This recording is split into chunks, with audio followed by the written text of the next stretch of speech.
রাখা আলু দিয়ে দেবো।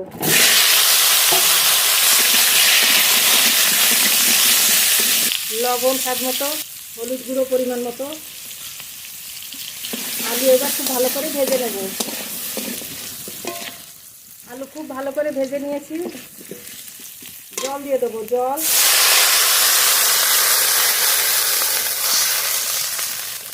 এবার একটু জাল দিয়ে নেব। ভাজা মশলাটা এবার বেটে নেব।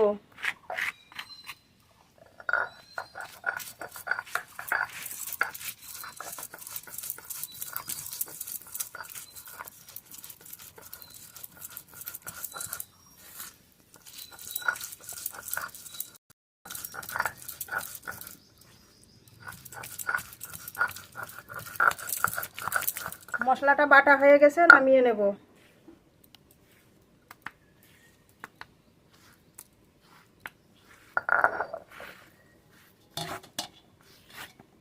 খোসা ছাড়িয়ে লাউ ধুয়ে নিয়েছি, এবার ছোট ছোট করে কেটে নেব।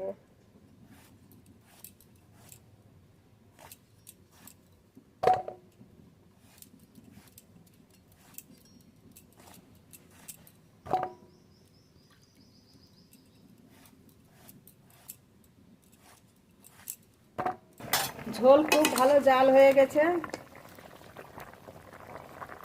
আলু গলে গেছে। ভেজে রাখা গ্লাস কাপ মাছ দিয়ে দেবো।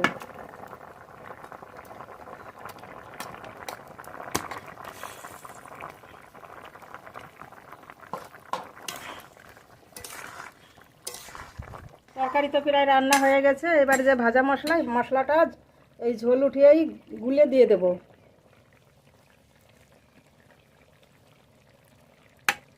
মশলাটা এবার দিয়ে দেব।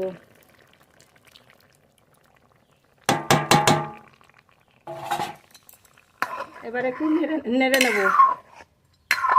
তরকারি রান্না হয়ে গেছে, এবার গরম মশলা দিয়ে নামিয়ে নেব। গরম মশলা,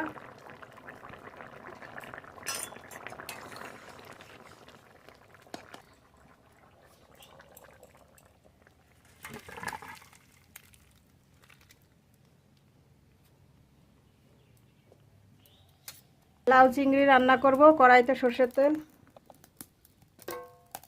তেলের উপরে কটা চিংড়ি মাছ দেব। পরে ফোড়ন করার সময় এই মাছগুলো দেব। লাউ আর একটা আলু কেটে নিয়েছি, এবার দিয়ে দেবো।